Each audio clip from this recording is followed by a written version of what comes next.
meu povo, aqui é o Israel Branco, do audiofílico.com. E no vídeo de hoje a gente vai ter mais uma conversa audiofílica com o Rafael Mirai. Ele é um pesquisador, realizador audiovisual, bacharel em cinema e audiovisual pela Universidade Federal do Ceará e também é um programador. A gente vai ter alguns tópicos diversos aqui hoje, por causa que o Rafael ele tem uma experiência muito diversa, assim.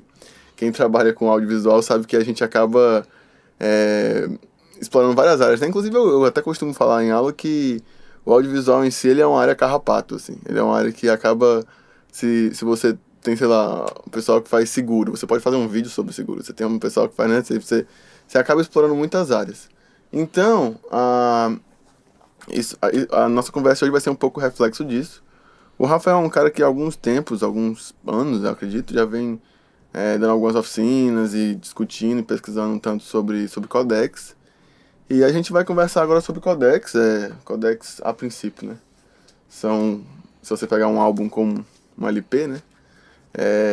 Você não, a princípio não vai ter codecs aqui, apesar de que o Rafael já me falou que tem algum tipo de codec. Como assim aqui tem codec, né, bicho? Assim, a gente está acostumado com os codecs digitais. Codec é codificar e decodificar. São processos de transformar em código e desfazer o código em som de novo. Só que no LP é esse processo. Ele é codificado, só que de uma forma física, né? Na materialidade do disco. E o tocador, ele trata de transformar isso em impulsos elétricos, primeiramente, e depois em impulsos sonoros, né? Mas assim, não existe, tipo assim, você não vai encontrar, tipo, categorias de codecs de... Não, Mas é mais o é uma conceito. abstração em É o cima disso. conceito, É um né? conceito. Sim. Mas como é que surgem os codecs e como é que os codecs eles vêm a ser... Se uma pessoa que trabalha com codecs no dia a dia, né? Muitas vezes nem sabe, né? Hoje em dia, na verdade, há uns 10 anos... Você lembra de um programa chamado Super? Super. Era tipo Sim.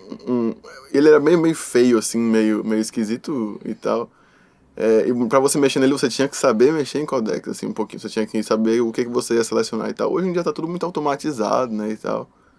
Mas ao mesmo O que tempo... prejudica muito a experiência sonora hoje, isso dos codificadores serem muito automáticos. Eu posso falar um pouco Sim. sobre isso depois. Diga. Fale. Assim, codecs costumam ter muitos parâmetros. Taxa de amostragem, bitrate, se você vai codificar bitrate constante, variável. E os programas antigamente, que eram feitos para um público específico, pessoas que estavam ali no computador querendo fuçar para converter, às vezes ripar um CD, coisa do tipo, né? Tinha que vasculhar o que era cada parâmetro desse para poder configurar o programa e converter. Só que com o tempo, com a demanda maior, as pessoas tendo mais acesso, surge a necessidade de ter programas em que você pudesse fazer isso em poucos cliques.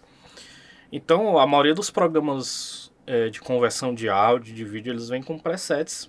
Tipo, exemplo, música MP3 de alta qualidade, média qualidade. Aí a pessoa vai, escolhe qualquer um que ela acha razoável. Pelo tamanho, né, mas... O tamanho, que isso foi uma preocupação durante muito tempo, o tamanho do arquivo. Aí a pessoa não entende nada de codecs nem nada. Aí ela, por exemplo, ela vai ripar um CD. Aí ela escolhe lá um MP3 de qualidade média.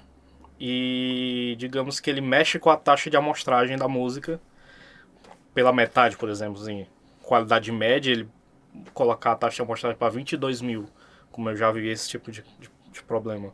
Aí a pessoa sala a música, converte, ela talvez não sinta muito a baixa qualidade. É um MP3 que tem uma qualidade um pouco inferior, só que ela destruiu a experiência quando ela baixou a taxa de amostragem pela metade. Então, criou-se esses vícios e muita gente ripa conteúdo, converte sem saber esse background dos parâmetros dos codecs, acaba gerando um material de qualidade ruim e ela acaba com o tempo estragando os ouvidos dela. Vamos só situar o pessoal aqui em algumas coisas. Existe um vídeo no Audiofílico que eu já lancei falando um pouco sobre taxa de amostragem, profundidade de bits e a taxa de bits, no fim das contas, né? Só para quem não está situado, a taxa de amostragem é a quantidade de amostras, basicamente, que o computador ele vai coletar por segundo, né? Então, 44.100 seria o padrão do CD, né? 48.000 Hz é um outro padrão, 96 é outro padrão, e enfim, você tem outros padrões. E existe um teorema, né, que é o teorema de Nyquist, que ele vai colocar que você tem que ter no mínimo o dobro da quantidade de frequências que você quer reproduzir. Então, no caso, como a gente escuta 20.000 Hz, né, até 20.000 Hz, seria no mínimo aproximadamente 40 kHz, né? Então, quando você diminui para 20 kHz, 20.000 Hz, né, realmente você perde bastante qualidade. Assim, quem é audiofílico em qualquer nível vai sacar desse problema e assim que ela ouvir ela vai saber que tem algo errado, né? Mas a maioria das pessoas querem só baixar, converter a música para ouvir no celular, coisa do tipo. Ela não vai sentir esse problema, ou talvez sinta muito pouco, mas ela vai aceitar, sabe? Sim. E isso vai prejudicar a experiência dela, assim. E as pessoas também, elas, na verdade, porque também depende muito onde você escuta, né? Porque muitas pessoas vão falar assim, poxa, eu escuto na caixa de som do meu celular, né? Uma música que foi mal masterizada, mal gravada num lugar horrível, o que for. Mas de qualquer forma, foi escutada.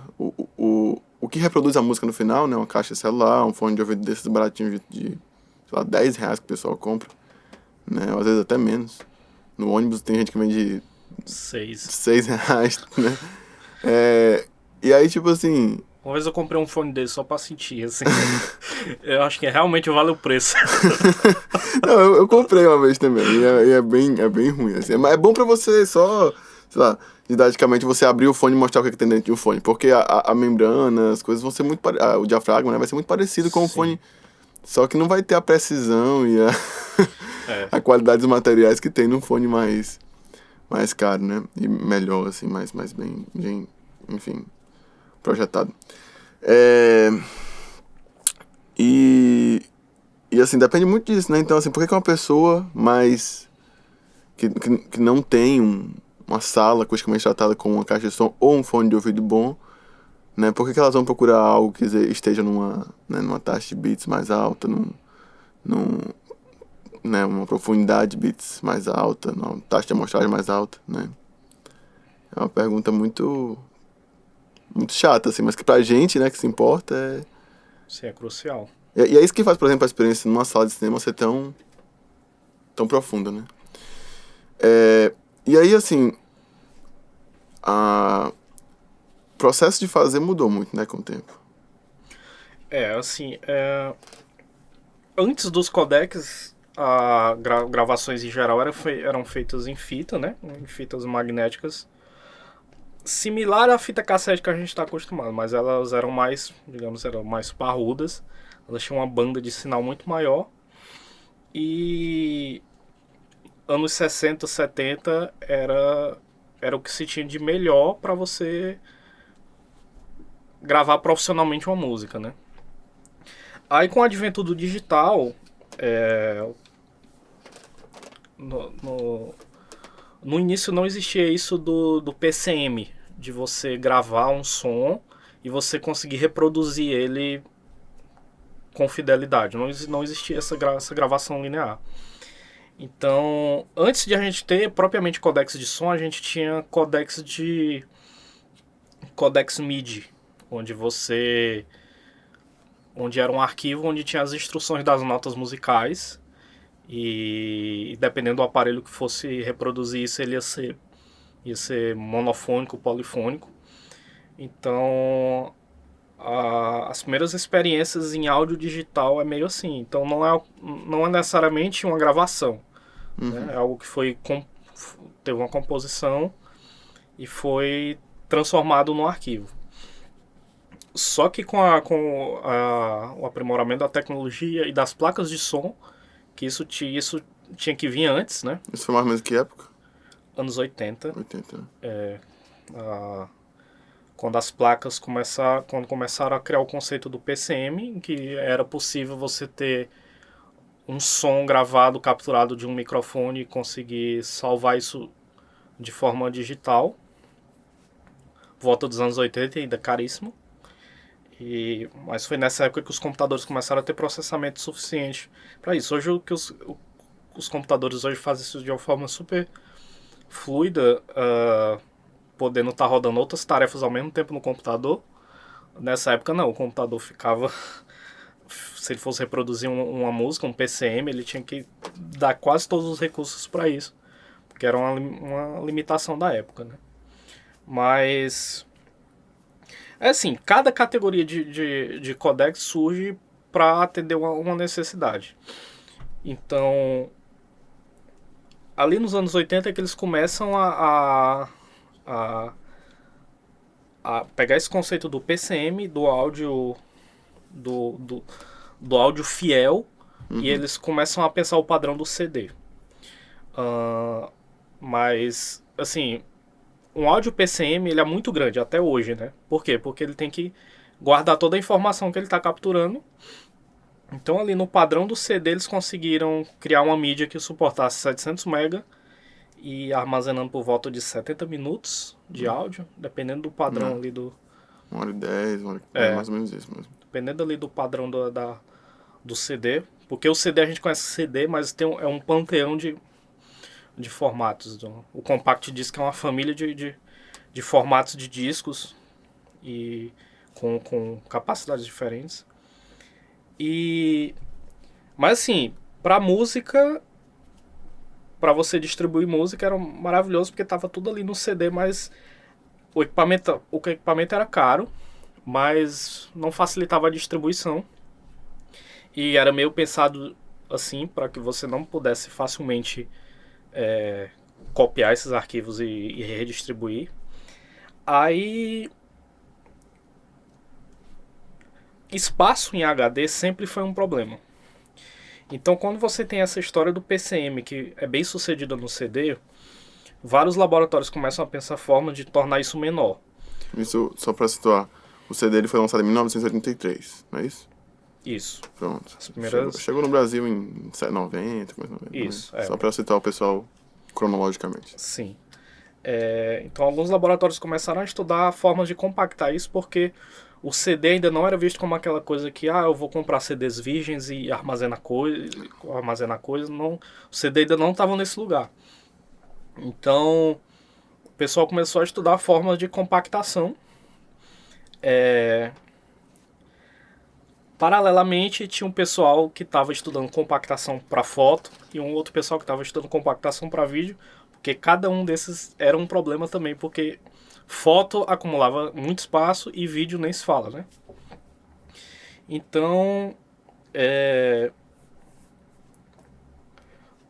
um formato que ainda é popular até hoje, que é o MP3, que foi fruto de uma pesquisa acadêmica, que, se eu não me engano, é de um autor só. Mas o MP3 ele conseguia criar uma relação de 1:10, 1:8 em relação ao tamanho do PCM, né? E isso foi maravilhoso, assim, que isso foi ao mesmo tempo da revolução da internet, assim. Então, tudo isso convergiu e facilitou uma propagação de música pela internet altíssima, né? Legal e ilegalmente, né? Legal e ilegalmente. Mas o MP3 foi essa figura, esse personagem central. Só que desde sempre o MP3 era um codec proprietário. Assim, o que é que o MP3 faz? Ele, de uma música, de um áudio qualquer, ele tira as frequências que ele sabe que o seu ouvido não vai dar atenção a eles. Então ele vai removendo coisas. E os sons mais evidentes, por exemplo, de uma voz, as frequências de uma voz, ele vai meio que agrupando elas e criando alguns mascaramentos. Esse não é o termo técnico, mas como eu sou mais do vídeo do que do som, então, como se ele aglutinasse essas coisas e deixasse o que é mais evidente em primeiro plano. Então, isso prejudicava, entre aspas, se fosse um filme, por exemplo, não que fosse o uso do MP3, mas os sons baixos, eles vão naturalmente sendo eliminados, Porque ele parte da ideia de que você não vai dar atenção aos sons baixos. Se eles estão baixos, é porque eles não merecem atenção. É alguns dos conceitos da compactação de áudio. Aí você tinha vários níveis de compactação do MP3. Você tinha 32 kilobits, 64 até 300 e alguma coisa por aí. Eu não lembro, depende da versão, porque o MP3 é uma família de formatos. E ele suportava bitrate constante e bitrate variável, mas a maioria dos MP3 que circulavam na internet era o famoso 128 kilobits por segundo. Bitrate fixo, né? Uhum. Só que assim, o MP3 era um codec pago, não é para você ter um software para codificar e decodificar, você tinha que pagar. Mas em tempos de internet isso não existia. Então o pessoal fabricou encoders a partir de engenharia reversa dos encoders oficiais. E o MP3 ele ainda resiste até hoje. O codec do momento é o AAC, que ele é uma família de codecs de som. Não tem só... não é só dizer, é o AAC.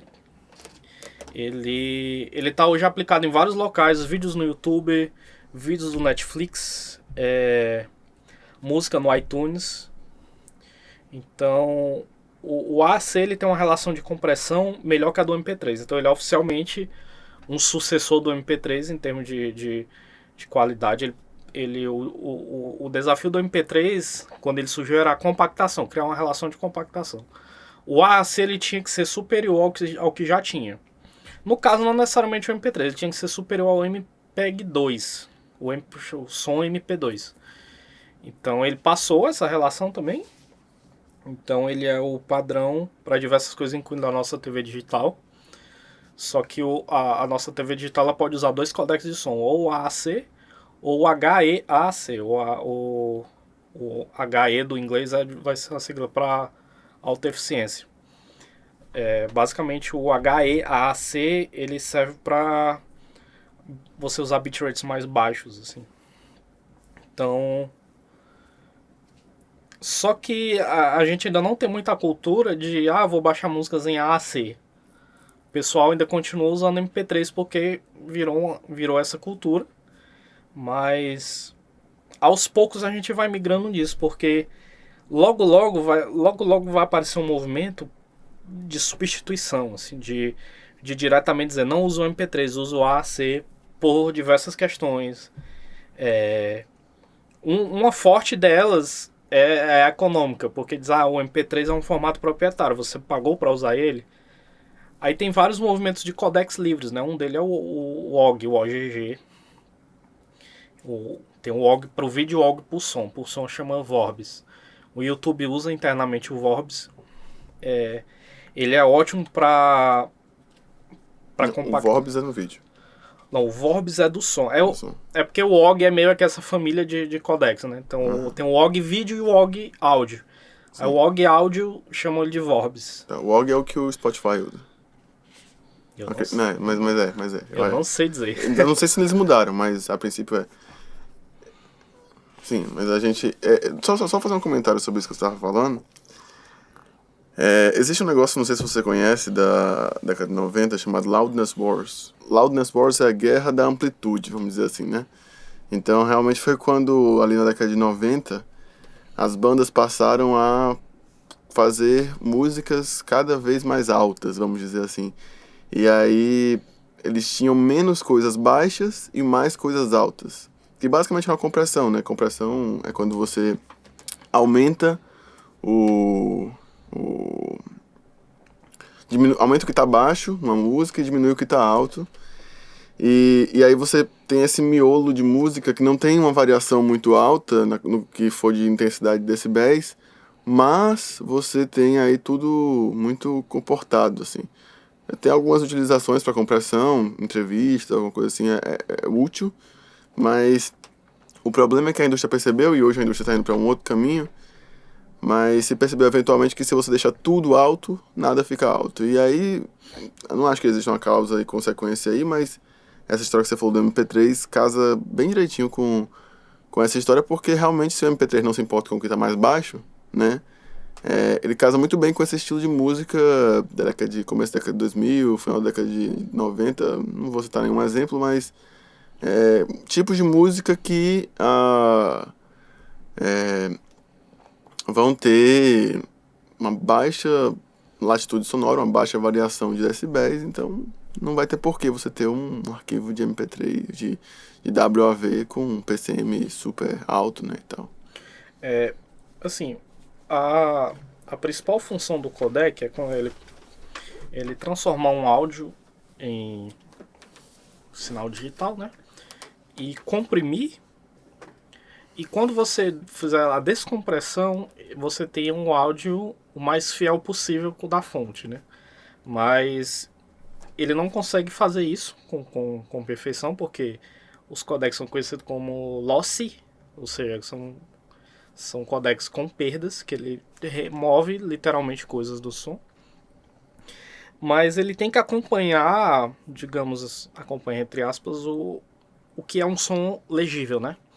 Então essa cultura de que ao longo do tempo as músicas foram ficando mais altas, os codecs tinham que ficar atentos a isso, à medida que fossem ser desenvolvidos, porque com o tempo som alto era sinal de boa legibilidade, né? Hoje com o avanço dos chips de som, que estão cada vez mais sensíveis às pequenas variações sonoras, os codecs têm que acompanhar isso, assim. Então,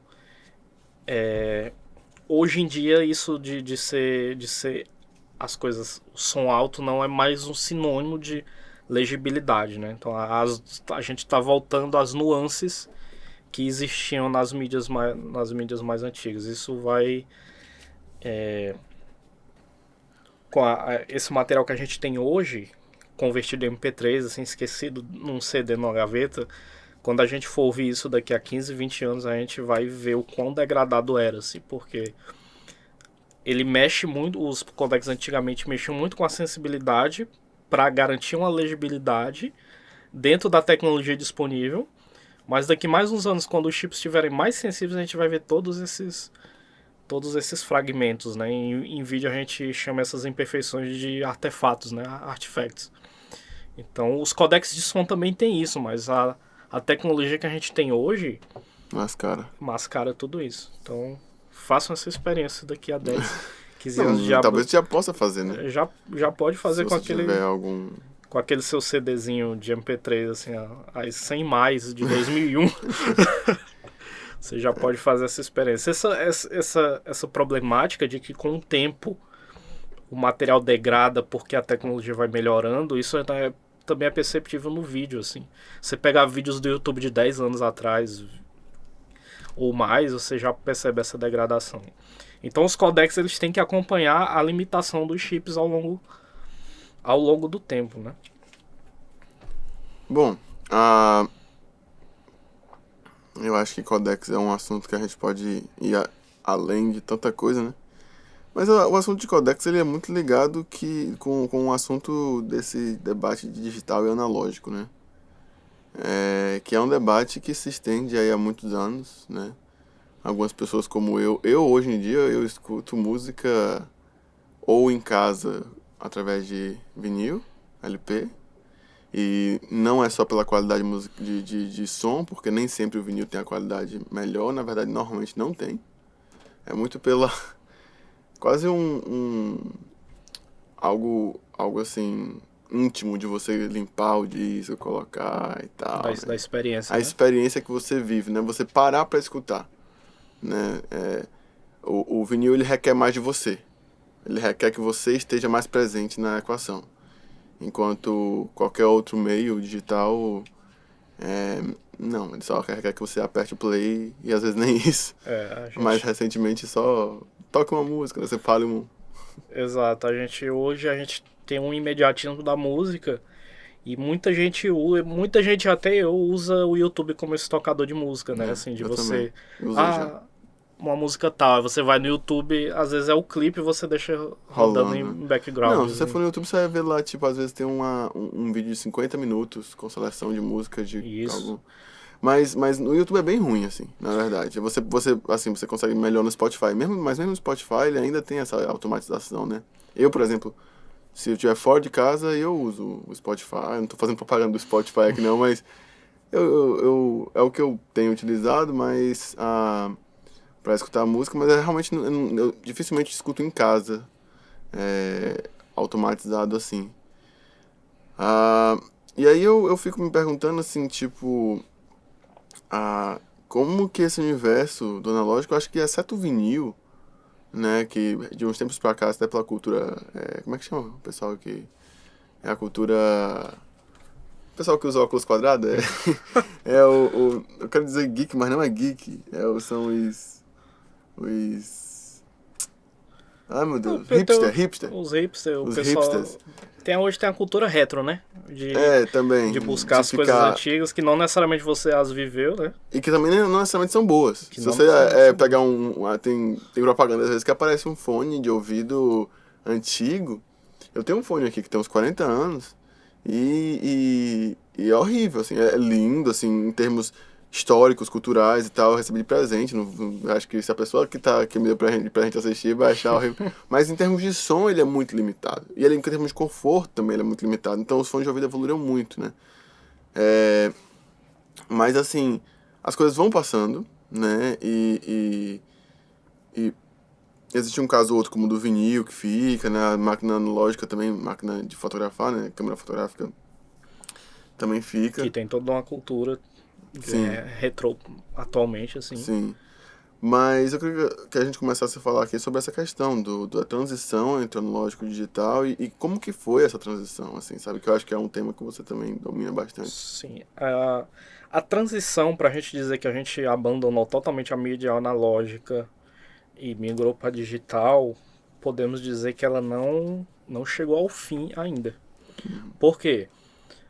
Hoje ainda existe muita cultura no Brasil, não sei em outros países, mas no Brasil a cultura do rádio ainda é muito forte. Assistir futebol, né, por exemplo. Tanto para notícias, para futebol, como para música. Sim, o que eu observo é que ainda é muito forte. E por mais que lá no estúdio tenha tudo equipamento digital, a gente está recebendo esse material analógico comprimido de forma analógica, sabe? Então, a experiência do analógico ela não morreu totalmente. Mas a gente pode falar de quando isso começou, porque o terminar ainda não acabou, sabe? Sim. Talvez nem termine nunca, assim, as pontas são analógicas. Esse microfone aqui, ele é analógico. Exato. A caixa de som que a pessoa está assistindo esse vídeo ou fone de ouvido, o final dele é analógico. Ele Exato. pode ter um processamento digital no meio do caminho, Isso. né? As Ou formas de armazenamento, armazenamento, né? Mas quando surgiu o CD, a gente estava no auge do vinil, ainda estava no auge do cassete, né? E só que no início o CD era, vamos dizer, era o único codec digital disponível na época para você ter um material de música em digital, né? Um pouco depois do CD surgiram mídias digitais em fitas magnéticas. Um dos expoentes dessa época era a fita DAT, tá, da Sony, DAT Digital Audio Tape, em que você tinha basicamente quase a mesma fita cassete analógica, só que era colocado a música em sinais digitais, né? Então foi uma forma da Sony de tentar criar uma mídia alternativa ao CD para competir e que não fosse tão caro, né? Porque o CD era uma mídia caríssima, assim como quando surgiu a mídia do CD virgem e a gravadora de DVD caseira, de CD caseira, também eram caríssimas. Assim. Beleza, a gente tá falando da Sony, que nessa época, há 4 anos antes da invenção do CD, inventou o Walkman, né? Lançou o Walkman. Né? Em 1979, eu acredito, ou foi 78, 79. Essa fita digital, ela cabia no Walkman, por exemplo? Acho Não, que ela não, não né? era compatível. Você precisava de um player à parte. Então você tinha ali a Walkman DAT, né? E dizem que era tal qual a qualidade do CD. Eu não posso afirmar isso com certeza, porque eu não tenho esses dados de bitrates aqui. Mas, assim, não pegou. a mídia não teve uma adesão, não sei dizer exatamente porque, se foi uma questão econômica, estética, talvez uma mistura de tudo isso. Mas quem absorveu o DAT foram os estúdios. Tipo, os estúdios que estavam na cultura da fita magnética, que a fita magnética no meio profissional, as fitas profissionais, elas eram muito seguras, elas não deterioravam tão facilmente quanto os cassetes caseiros. Chamadas de master tapes, né? Eram bem espessas, nem se compara com cassete. Não. Então, no meio profissional, fita magnética era sinônimo de qualidade. Então, quando a Sony viu que não ia rolar pro meio doméstico, ela investiu em novas versões do DAT pro meio profissional. Mas toda mídia encontrou sua forma de pirataria. O CD não foi diferente. Mas antes de você conseguir copiar os CDs, o pessoal comprava equipamentos que ficaram muito difundidos em que aqui eram os 3 em 1, né? Que lia vinil, CD e fita cassete. E tinha uma rádio ainda, né? E tinha rádio, a AM/FM. Então o pessoal colocava o CD e botava para gravar na fita cassete. Então essa foi uma das primeiras formas de pirataria do CD. Então ficou muito tempo isso, o CD, a fita cassete e o vinil. A primeira que saiu de cena foi o vinil, porque o pessoal via essa relação do vinil e da fita cassete como uma relação direta de pirataria. Então a mídia CD era mais complexa de você piratear. Aí depois saiu a fita magnética e ficou só o CD. O CD e no background o MP3 dominando, né? E aí começa a era do iPod ali por volta de 2005, 2006, com um áudio, um MP3 melhorado, assim, né? Porque o iPod ele focava em portabilidade, mas também ele focava em qualidade. Então o iPod já naturalmente não era muito fã do MP3. Então naquele ecossistema de aplicativos da Apple, ela usou a AAC, e ela tem um codificador AAC só dela, assim, que é conhecido como Apple AAC, que entre todos os codificadores ele é considerado um dos melhores, mas você não encontra ele para baixar e usar como um codificador. Eles dificultam, mas ele vem na forma de um EXE, um DLL dentro do iTunes. Aí o pessoal pegou essa biblioteca, empacotou e transformou numa ferramenta de linha de comando, para você pegar qualquer áudio e conseguir passar pelo AAC por esse codificador da Apple, que é considerado um dos melhores. Eu já experimentei, eu acho ele muito bom. Eu como eu não paro para converter muita música para AC, então eu não posso comparar com outros, mas é muito melhor do que os converter para MP3. Sim. Outro codificador AC muito bom é o do Nero. Não sei se vocês estão familiarizados com o Nero. Era um antigo programa que tinha diversas ferramentas para ripar CD, DVD. Existe ainda, sabia? Existe ainda. É bem caro, porque você faz DVD ainda. Né? As versões mais recentes do Nero suportam você autorar Blu-ray e tal. Então, ele é relativamente caro, assim, porque ele usa vários codecs proprietários e ele tem que pagar por isso, né? Então, dentro do Nero tem um Nero AAC, que também é um codificador muito bom. Eu cheguei a usar o Nero AAC há quase 10 anos atrás e já era bom. Então, hoje deve estar melhor do que naquela época. E um codificador muito popular, que vai estar presente em 99% dos programas, é o FFmpeg. O que é o FFmpeg? É um conjunto de conversores, de codificadores, decodificadores. Não necessariamente ele desenvolve o codificador de AAC, mas ele empacota nele. Então a maioria dos programas vão usar ele com a AAC ele é bem genérico, ele não tem uma qualidade muito boa. Então se você, digamos que você precisa gerar um AAC, você precisa jogar isso numa sala de cinema, não vai ser muito legal. Mas codificadores AAC muito bons são os que vêm com o pacote Adobe. O encoder a gente que é acostumado com o vídeo, o encoder AAC que vem no Premiere, ele é muito efetivo. O do Audition eu não tive experiências em codificar em AAC. Mas assim, o Premiere, como é um programa profissional e ele aceita nativamente que você joga um AAC lá, ele tem um decodificador muito bom. Então se ele tem uma função de você renderizar vídeos e o áudio em AAC, ele vai ter que se comprometer em ter um codec bom de AAC. Então internamente o Premiere suporta o AAC em vários presets. Então eu nunca tive problemas com o Premiere nesse quesito. Mas assim, se você puder evitar o do FFmpeg, evite, assim. Você não vai usar o FFmpeg junto com outros programas, ele é sempre mais por fora ou empacotado dentro desses conversores rápidos. Mas o AAC, assim, ele é um codec muito bom, mas às vezes é fácil errar a mão e sair um áudio não tão bom. Mas aí depende também da fonte, né, do seu material original. Tá, só que assim, voltando ainda para essa questão do analógico, que é algo que me é muito...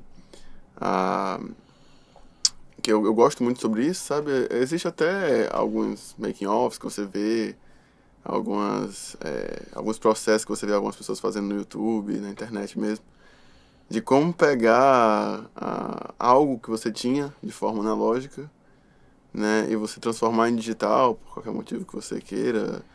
Era uma fita que você tinha, qualquer coisa que você tinha ali guardado e você quer trazer isso pro digital de alguma forma.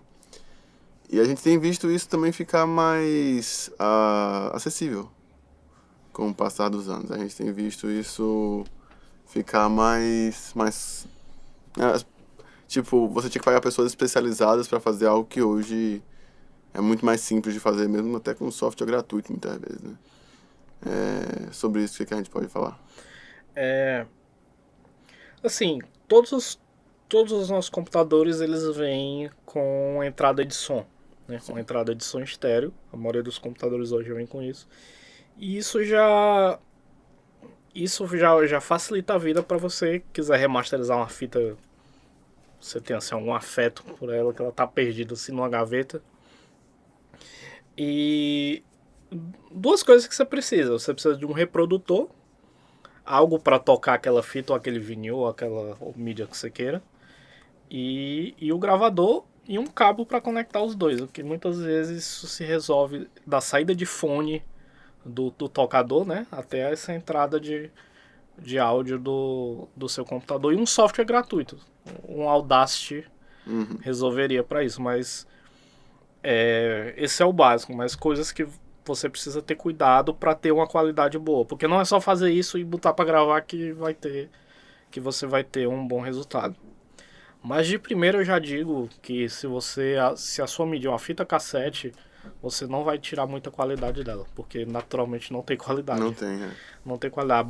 A banda de sinal da fita cassete, ela é baixíssima, ela é 1/4, 1/8 do que era uma fita master, né? A fita cassete ela foi criada para ser uma alternativa barata, mas ela tinha muita cara de que tinha vida curta, assim, porque usava uma quantidade de metal relativamente alta para você fazê-la.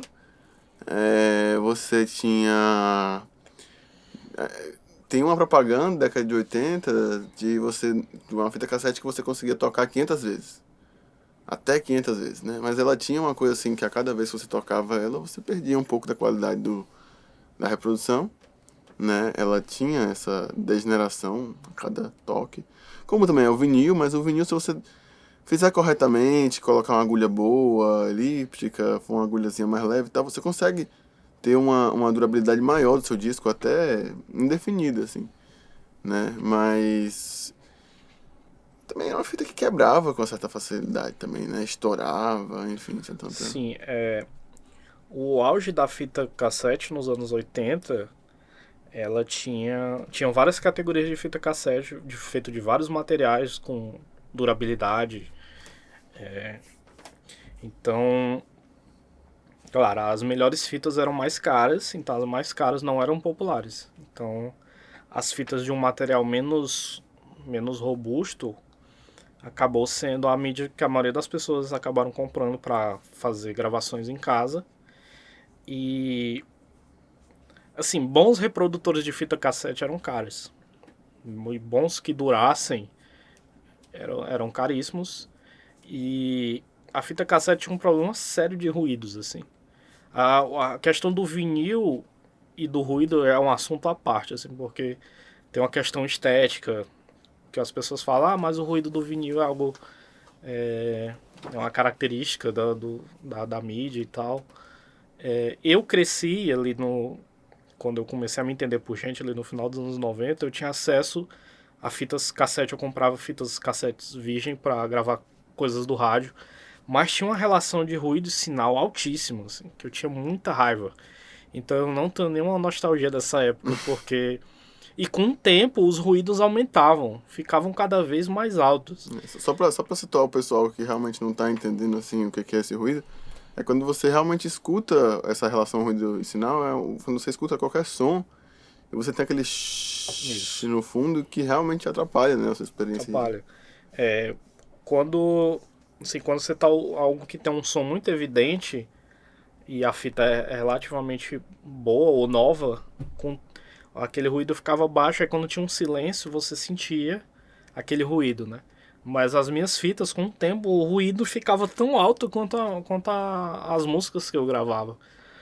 Eu não tinha certeza se era a fita ou se era o equipamento, mas com o tempo o equipamento parou de ler fita, aí eu pensei, deve ser o cabeçote aqui do som deve ter parado de funcionar. Mas assim, se você for digitalizar uma fita cassete, é isso, assim, não vai ter de cara já não vai ter qualidade. Você vai ter essa relação sinal e ruído altíssima, mas você pode fazer um tratamento para amenizar isso. Assim, não vai ficar perfeito, pode ficar muito plástico o resultado, mas tipo, não vai ser uma masterização incrível. Assim. Alguns pontos você pode levar em conta antes de fazer uma masterização, de gravar uma fita e passar para o digital. Né? A primeira é a limpeza da leitura da fita. Tem muitos tutoriais no YouTube que você pode fazer com alguns materiais caseiros, mas fuja de qualquer um que diga que você tem que usar álcool ou coisa abrasiva, porque vai danificar o cabeçote e já era. E você não vai achar a peça de reposição. Outra coisa é você ver a qualidade desse cabo que você está conectando do leitor, do reprodutor ao seu computador, né? Então, aqueles cabinhos de P2 de 5 contos, assim, não vai surtir efeito. Então, você pode investir... Se você for fazer muitas masterizações, invista num cabo razoável, assim, num cabo que tenha algum tipo de balanceamento. Você vai num local especialista nesse tipo de coisa que você vai encontrar algo razoável, né? Aí o limite aí vai ser seu bolso, porque vai ter cabo de R$100, R$500. E também tem a questão de que não é só pela quantidade que você faz, mas o quanto que você valoriza aquilo que você vai capturar, né? Isso. Pode ser que seja uma gravação da sua avó, que morreu e tal, tipo... Capturar isso com boa qualidade é uma questão sentimental muito forte. Sim. Assim, essa noção também da qualidade também vai ser muito relativa, né? Às vezes a pessoa ligou o cabo do som ali no computador, capturou, tá incrível. Vai depender do seu nível de audiofilia, assim. Então, tem gente que, tipo, se eu for fazer um tipo de trabalho desse hoje, eu vou seguir isso, de ter um cabo bom, de fazer uma limpeza. E outra coisa que não é tão acessível é usar uma placa de som dedicada. Sim. Porque uma placa de som dedicada ali no seu computador tem uma entrada de som que ela não é dedicada. Ou seja, ela depende dos recursos do computador. Então você pode ter interferências, porque muitas placas de som têm interferência. Tipo, às vezes toca o celular e você ouve uma interferência no som. Ou às vezes tá tocando uma rádio AM junto com a tua placa de som, porque ela não tem uma blindagem boa. Mas a placa de som dedicada, por exemplo, uma placa de som USB, ela não vai depender dos recursos do computador, ela meio que está isolada. Então, se houver alguma interferência, alguma coisa, é da própria placa. Então vai... E uma placa de som dedicada, ela não vai ter tanta compressão. Não se engane, uma placa de baixo custo, ela vai aplicar algum tipo de compressão, mesmo que você esteja gravando em Wave. Internamente, ela está fazendo alguns processos de compressão. Então, às vezes, o ruído fica muito evidente, o som estoura de forma extrema, mesmo que você esteja com o seu som baixo. Então, se você puder investir numa placa de som dedicada para esse tipo de coisa, você vai ter... É assim, é como você transferir uma coisa por dentro de um cano, assim. Se você tem um material para passar por dentro de um cano, quanto mais largo esse cano, melhor esse material vai fluir, não vai ter atritos. Então é isso, você tem que garantir que haja uma banda de transferência boa, mesmo que analógica, do seu reprodutor ao seu computador. E assim, ainda vendo isso do Audacity, nesse ambiente básico de masterização, grava-se 1 minuto ou 2 sem a música, só o ruído que o equipamento está gerando. Para você ter esse footprint do ruído, porque mais tarde você vai precisar dele e vou já explicar. Aí você grava, você dá o play, dá o rec no seu computador bem antes para gravar esse silêncio, entre aspas, né? Aí você captura a sua música, o seu áudio que você quer. Aí lá nos filtros do Audacity vai ter um filtro de remoção de ruído. E aí você vai ter que dizer pro computador o que é o ruído. Aí por isso quando você abrir a janelinha desse redutor de ruído, ele vai perguntar, me mostre como é o ruído. Que você vai selecionar uma área. Aí o que é que ele vai remover? O que é que ele vai fazer? Ele vai remover não necessariamente aquele padrão de frequências, mas o que está naquele volume. Entende? Sim. Porque ele não... Tipo um gate, né? É. Noise gate também, assim. Isso. Mas só que ele é mais baseado em volume do que em frequência. Então tudo que tiver naquela linha ali vai ser removido.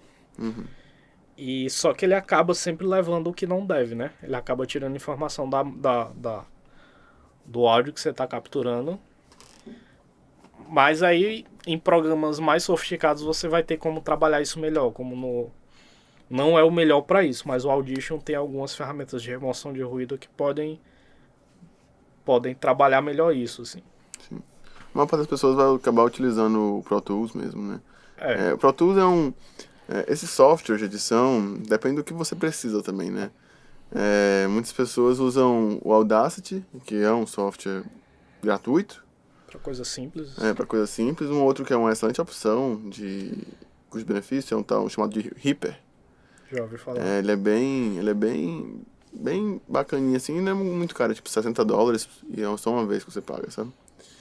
Aí tem o Audition, que você tem que pagar um valor por mês, né, de R$100 e tal, para utilizar a plataforma Adobe e tal. E tem o Pro Tools, que você tem que pagar, acho que é R$2.000 pelo iLok e tal, mas aí ainda você tem que comprar os plugins, e aí é não sei quanto dinheiro por cada plugin, você vai testando qual plugin que funciona um pouco melhor, no que você quer chegar, né? O céu é o limite aí, o seu bolso no caso, né? É caro, é bem caro, assim, é bem caro. É bem caro. Aí a outra etapa, depois que você remover ruídos, porque você vai fazer esse processo porque a fita é muito ruidosa, o outro processo é o da remixagem. Porque o que você vai ter um áudio cru ali muito estranho, que vai ser muito diferente de você estar só ouvindo a fita, e é muito, muito, muito diferente do que você capturou quando você gravou aquela fita. Então você vai perder um tempo numa mixagem ali de 10 pistas, 20 pistas, vai depender do seu conhecimento na área, para deixar esse som legível o melhor que você conseguir, assim. E no final disso tudo, assim que você captura, você já dá um save ali, né? Para salvar aquele material em Wave 44 ou 48, dependendo da forma que você gravou ali, para não perder aquele material cru, porque todo o trabalho que você fizer tem que ser em cima daquele material cru, assim. Aí no final, quando você estiver satisfeito com aquele material inteiro, aí você exporta num MP3 ou num AAC. Em algo que possa ser mais com perdas, né? Isso, comprar somente para consumir. Não se desfaça Do original. Não se desfaz do material original. Tem muita gente que faz isso. Eu gravei aqui um Wave, deu 100 mega e eu salvei em MP3 ficou 12. Eu vou ficar com esse de 12 e jogar os outros fora. Assim. Essa entrevista provavelmente vai dar por volta de 1 giga e pouco. Mas realmente, tipo, ao mesmo tempo, tipo, a quantidade de vídeo é muito maior, assim, extremamente maior, né? Tipo, 10, 15 vezes maior. Então, realmente, quem trabalha com áudio tem que ter muitos backups, porque não tem desculpa, cara. Tipo, tem que... Não tem isso. No ambiente profissional você não lida com compactação nenhuma. Compactação é só para entregar o material para ser consumido. Isso, exatamente. Você grava, você guarda tudo sem compressão. É a mesma lógica da época da fita. Assim. Você tinha fitas master de alta densidade, em que gravava tudo sem perdas, mas o material que era entregue para o consumidor era uma fita com 1/4, 1/8 daquela qualidade, que era compatível com o preço que ia ser Entendido. distribuído. Mas o CD já fugia um pouco disso, né? O CD ele tinha uma qualidade de estúdio, né? E entregava isso para o consumidor final. É muito doido como o mercado pensa a lógica de qualidade profissional, qualidade doméstica. Às vezes as coisas meio que, tipo, o consumidor vai ter acesso a algo de altíssima qualidade, que foi na época do CD, hoje já não é isso, assim, já entra na era do MP3 do AC, que não tem... E assim, eu fico, como eu falei, eu sou um consumidor de vinil. Eu tenho vinis, eu escuto e tal. Mas o CD tem uma qualidade melhor que o vinil. Se você for olhar a qualidade de processamento, de armazenamento, do que for, assim, a diferenciação entre canais é maior vamos dizer, o vinil é um pouquinho mais mono do que o CD. Um pouquinho, mas é.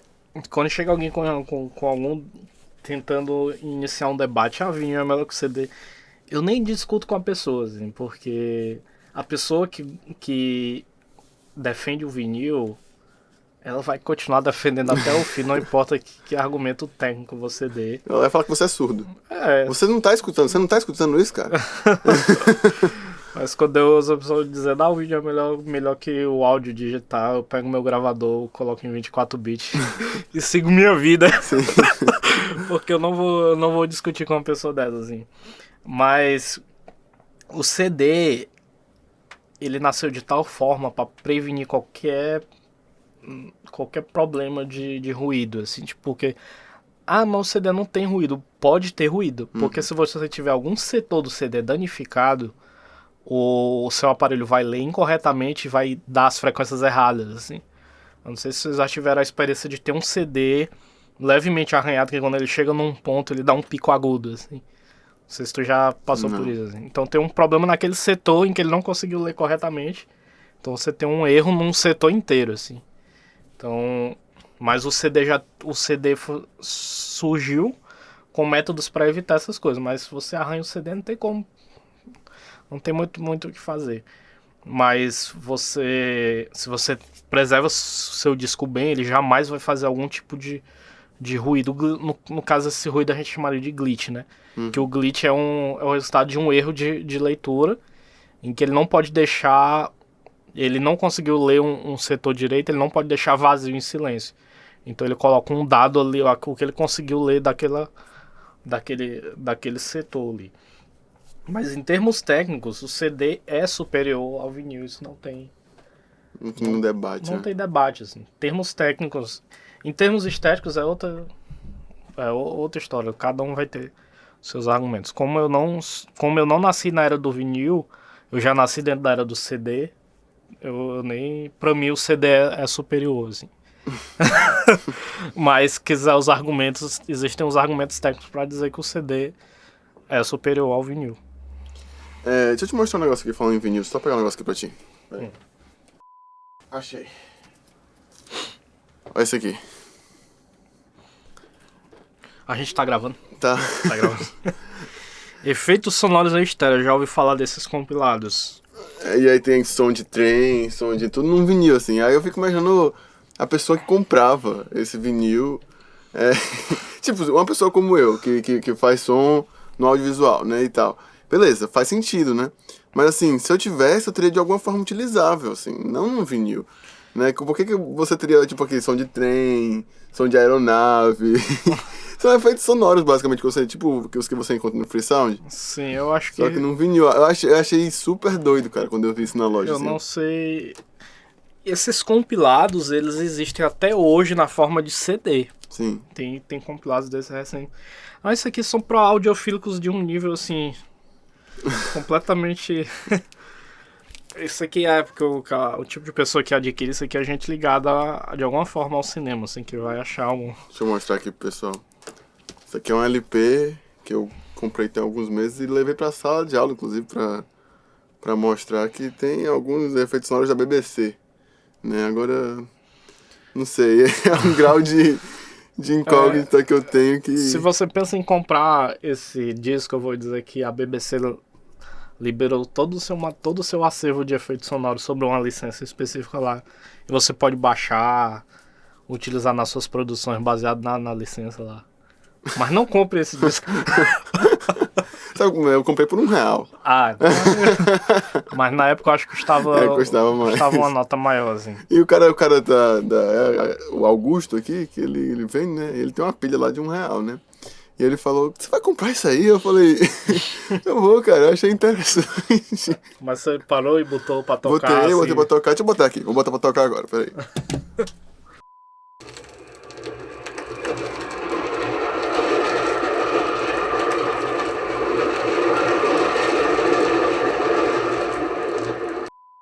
E o pior é que ele tá destruído, né, esse bicho, tipo... É por motivos mais de pesquisa. É. Acho que eu sou a pessoa certa pra comprar esse bicho. Acho que... Se não fosse eu...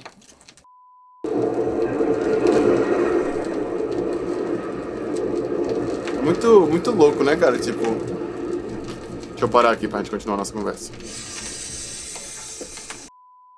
Bom, então... Dá pra ver, né? Deixa eu guardar aqui a capinha dele, esse saquinho. Eu vou deixar ele lá na vitrola por enquanto. Bom... Mas nesse caso você tem um efeito sonoro que é natural, né? Algo capturado em locação, né? E tal. Mas esse nosso assunto de efeitos sonoros sintetizados é um que é um assunto bem peculiar, né? Porque se o efeito sonoro sintetizado não for bem feito, ou ele é absorvido esteticamente, né? Ou ele... Os sons sintetizados eles têm duas categorias não tão distintas, que muitos sons que a gente diz sintetizados, na verdade, eles são manipulados. São sons que são gravados, né? Gravados de uma fonte qualquer e eles são manipulados para parecer uma outra coisa. Esses foram bem comuns antes do advento do digital, de qualquer forma, na música, né? Mas os sons sintetizados, eles não costumam ter referência no mundo real.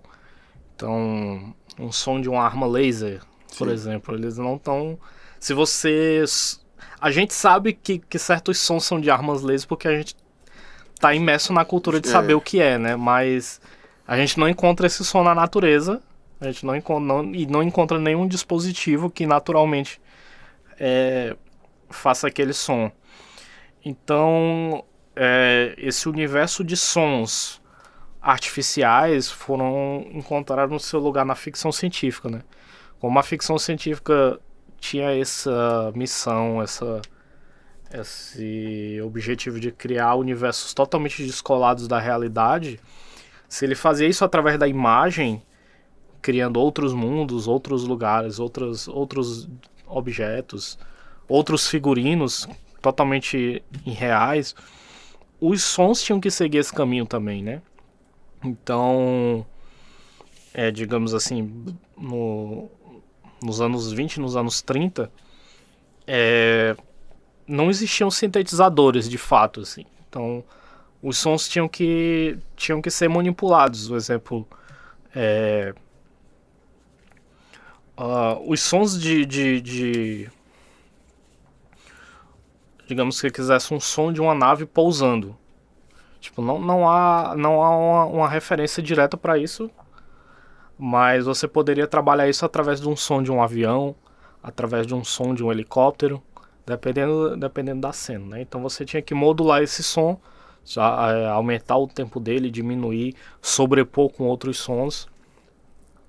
Isso numa época em que ainda não havia o digital, então você tinha equipamentos para fazer isso. Assim. Se você quisesse esticar o tempo de um som, basicamente você diminuiria a velocidade da fita, né? Eu gravaria isso. E teria um outro deck gravando isso, assim. Mas nos anos 20 e os anos 30 não seria nem fita, seriam processos bem mais mecânicos do que Seria um som óptico, né, por exemplo. isso. E com o advento do digital, em que você poderia manipular o som na sua unidade básica, que seria a frequência, as possibilidades se tornaram infinitas, né? Então, o pessoal dos efeitos sonoros pegou emprestado o avanço de sintetizadores da música, né? Porque as pesquisas em sintetizadores elas se davam mais no campo da música e que isso gerou todo um movimento artístico, todo um movimento musical que foi o synth pop, ali nos anos 70, 60, 70 mais ou menos, em que esses sons mais artificiais eles foram ganhando musicalidade, foram ganhando identidade, gerando instrumentos musicais totalmente artificiais, né? Como que você encontra hoje naturalmente em teclados musicais que tem 100, 120 instrumentos em que 99% deles são sons não são de instrumentos naturais, né? Ou tentam imitar instrumentos naturais. Então, outro ponto do som sintetizado, do som trabalhado, era a manipulação de voz. Então, da mesma forma que você pegava um som de um helicóptero, um som de um avião, um som de um porco para compor um som de algo que não existe, você poderia fazer isso com a voz. Então, toda essa manipulação poderia ser feita numa voz para que a voz de uma pessoa soasse como a voz de um alienígena, ou a voz de uma entidade de outra dimensão. Então,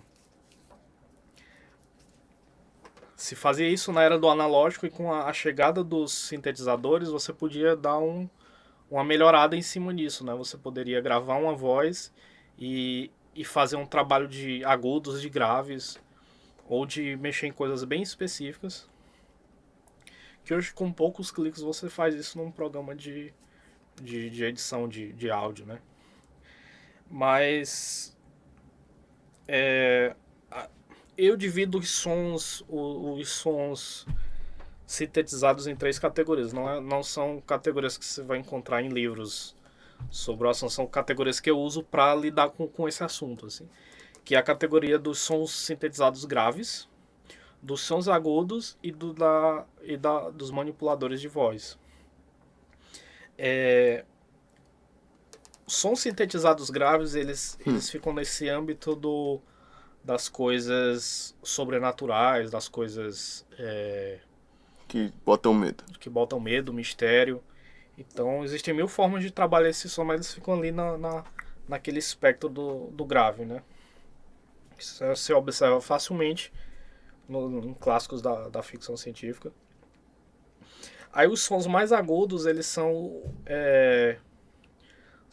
usados para denotar presença. Por exemplo, computadores, robôs, eles comumente eles têm sons agudos, como o som do R2-D2, por exemplo. Ele tem pequenos bips agudos. Não sei se existe um bip grave. Não, todo bip mas normalmente os que eu tô conseguindo pensar aqui realmente são mais agudos. Ou os sons, por exemplo, de ação, né? Como são, por exemplo, as armas laser e tal. Isso. Mas não é pra, de fato, estabelecer uma atmosfera. É pra estabelecer uma ação. Marcar uma presença ou um gesto. Um gesto. Então tem essas 3 categorias que eu acho, mas ainda tem uma outra, que são a dos ruídos, que eu acho que eu entendo os ruídos como uma categoria dessa parte. Então você tem diversos tipos de ruídos. Você tem um ruído branco, o cinza, Marrom, o né? marrom. É. Então é um panteão imenso aí. Cada tipo de ruído recebe um nome de uma cor. No Wikipedia tem um artigo até bom sobre esses tipos, se você quiser saber um por um. Os sintetizadores também manipulavam ruídos, assim, você pode mapear os tempos de ruídos para criar sons específicos. Isso era muito comum nos chips de som dos videogames dos anos 80, em que tinha um canal ou dois específico para tratamento de ruído. Jogos do Atari, em que eles modulavam ruído, ritmizavam ruído para aquilo ser um instrumento musical, né? Então, mas no cinema no cinema pode ser usado nesse sentido também. E tem alguns filmes que usavam os sons sintetizados na música, mas aí são coisas bem mais recentes, que vão dialogar ali com o synth pop, né, com o movimento musical que abraçou os sintetizadores. Mas essa questão dos efeitos sonoros, ela é bem doida, assim, porque se a gente for parar pra pensar, a gente tem, tipo assim, efeitos sonoros em geral, quando a gente faz no cinema, ou você vai para um palco de Foley, né? Você faz um espaço onde você reproduzir o som e reproduz mecanicamente, ou você pega um gravador e vai no lugar natural para produzir esse som, né? E quando você fala de um som sintetizado, não é bem assim, né? Tipo, você tem que imaginar e tal. O pessoal, um cara como Ben Burtt, por exemplo, que sintetizou o som do Chewbacca, o som do R2-D2, né? O som de... A partir de algumas coisas que ele imaginou, né? As armas a laser e tal. E você pensar isso, tipo, porque isso que a gente tá falando aqui é muito interessante, que não é, o recorte não é música sintetizada, música eletrônica, mas efeitos sonoros sintetizados, né? Que você tem que imaginar, e é muito esquisito, né? E totalmente abstrato porque não tem referência, não tem sistema referencial. Hoje a gente está num momento privilegiado porque existe um sistema referencial, que é os filmes do passado. Assim. Então, uma arma laser vai sempre ser uma arma laser daqui a 200 anos. Por quê? Porque um dia alguém imaginou que a arma laser seria aquele som agudo, né? É porque você não quer imitar. Vai ser sempre... Tipo, daqui a 100, 200 anos vai continuar sendo aquele som. Mais um exemplo. Um ser espacial gelatinoso, por exemplo. Você vai... Qual o sistema referencial para isso? Certamente já na ficção científica já tem uma referência para isso. Mas eu fico pensando no pessoal dos anos 30, 40 que não tinha nenhuma referência. Eles tinham que trabalhar em cima do abstrato e também o que o equipamento deles poderia produzir, né? Tem isso também, não é... Como não tinham sintetizadores, que eu chamo de sintetizadores granulados, que você pode mexer em qualquer parâmetro, não existia nada disso. Então, era em cima do que você tinha disponível. E o que não era muito, então, você tinha poucas coisas, você tinha que trabalhar em cima da criatividade e numa capacidade de abstração ali incrível, assim. Então, hoje a gente é muito privilegiado porque hoje temos um sistema referencial, assim. Na época de Star Wars, já existia um sistema referencial, mas era muito limitado porque o Star Wars era um filme muito grande com muitos elementos. Então ele ali tinha um sistema referencial, mas ele teve que criar muita coisa. E hoje o que ele produziu faz parte do universo referencial, né? Sim. Então é isso. Obrigado, Rafael, por estar aqui com a gente. Obrigado por compartilhar um pouco dos seus conhecimentos. O seu tempo eu sei o quanto que ele é corrido para vir aqui compartilhar um pouco das suas pesquisas, das suas experiências com a gente. É algo que eu agradeço demais, bicho. Eu que agradeço a oportunidade de estar aqui falando desse assunto, assim. A minha especialidade maior é vídeo, mas áudio tem esse local de suma importância porque não vai haver audiovisual sem um ótimo trabalho de som, assim. Então, a minha pesquisa em som, assim como a NVIDIA, ela é muito solitária, então é bom ter um momento assim de compartilhar conhecimento. Então, agradeço muito a oportunidade de estar aqui hoje. Valeu. Então é isso, muito obrigado por assistir. Se vocês quiserem outras conversas audiofílicas, onde quase tudo é sobre som, mas tudo é sobre gente, vocês podem acessar o canal do audiofilico.com ou mesmo o site audiofilico.com. Muito obrigado pela companhia, muito obrigado por estar por aqui. Se você quiser mais algo sobre som também, deem uma olhada nos outros vídeos do Audiofílico. É isso aí, a gente se vê por aí. Um abraço, até a próxima e tchau!